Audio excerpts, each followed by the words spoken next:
احسان کا بدلہ احسان۔ ایک دفعہ کا ذکر ہے کہ ایک چیونٹی جنگل میں کہیں جا رہی تھی۔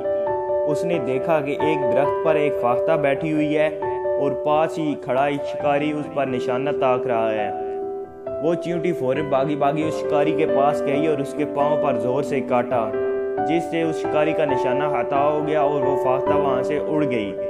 جاتے جاتے وہ چیونٹی کا شکریہ ادا کرنے لگی۔ پھر کچھ دن کے بعد چیونٹی کہیں جا رہی تھی کہ ہوا کے جھونکے سے وہ اڑ کر ایک ندی میں گر گئی اور ڈوبنے لگی۔ پاس ہی ایک درخت پر وہی فاختہ بیٹھی ہوئی تھی۔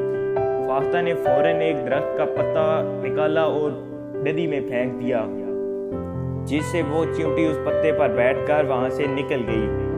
احسان کا بدلہ احسان۔ تو دوستو، یہ تھی آج کی ویڈیو۔ اگر اچھی لگی ہو تو ہمارے چینل کو سبسکرائب کرو۔ شکریہ۔